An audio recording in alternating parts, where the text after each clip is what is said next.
Now we're on the final phase of the carpet installation. We installed the concrete tack strip and we installed the pad. So now here's the carpet. We have it laid out already.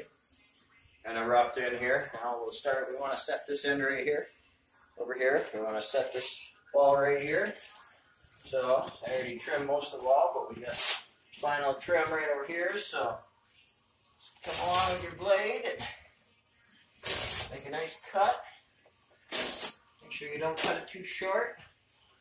Normally there'd be base here, but this particular job there's no base. So what we're going to do is we're just going to kick and tuck it right in so it's nice and tight.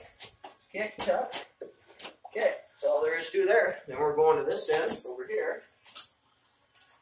We want to stretch down the wall.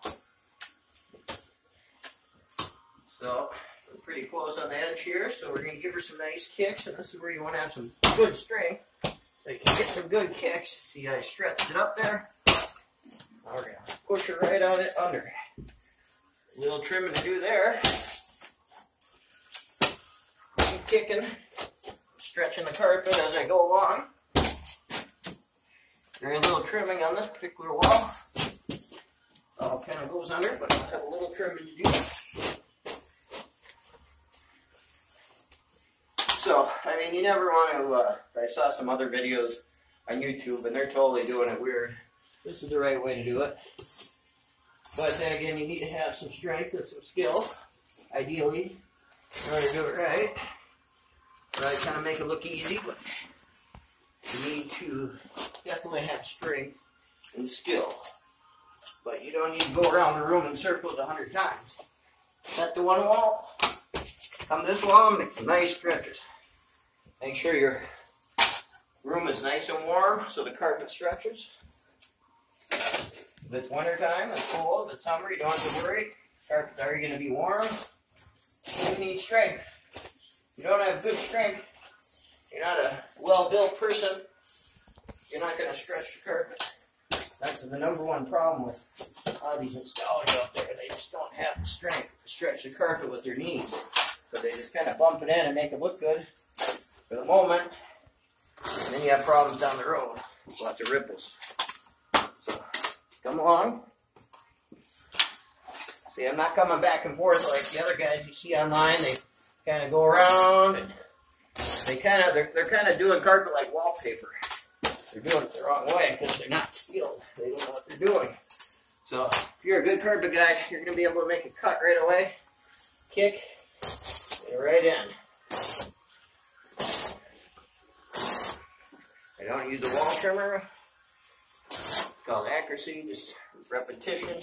Doing it over and over again. Get a kick. Get right on in. You should never have to come back.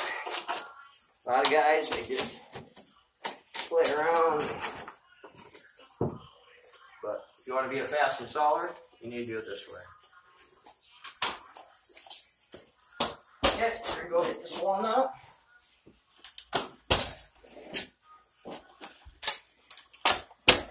Again, I'm just kind of setting a small section. I'm not going all the way down, all the way back, all the way down.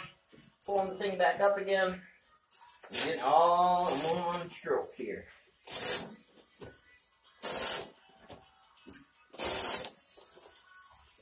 But you need to have strength. Number one thing, if your installer comes, he's a small guy, chances are he's not going to get it kicked properly. He needs to use equipment that stretcher pipes and tools. Small guys cannot stretch carpet properly. You need to do this every day and have the strength to do it right. And you need to be built.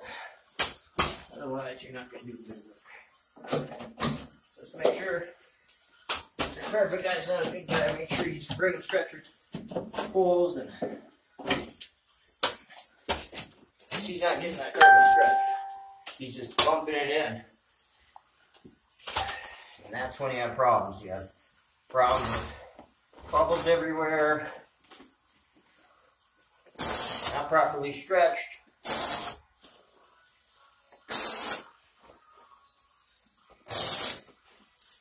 Go along, make sure you have a little extra. You know, normally you have base here, so this is the same as having base here. I just kick it right underneath. Just like I do base. nice and tight.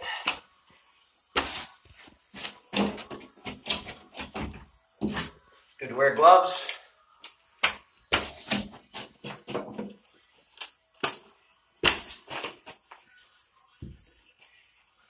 Over time, your wrists get real big and strong from doing this every day.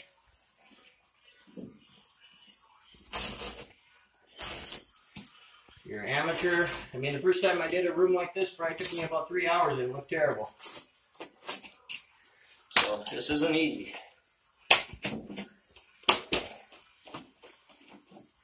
But again, before you hire somebody, make sure you have the qualifications I talked about.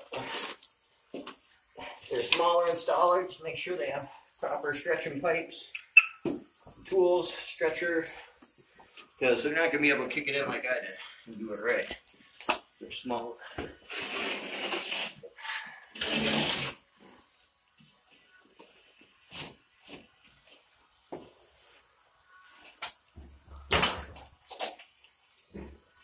So that's it.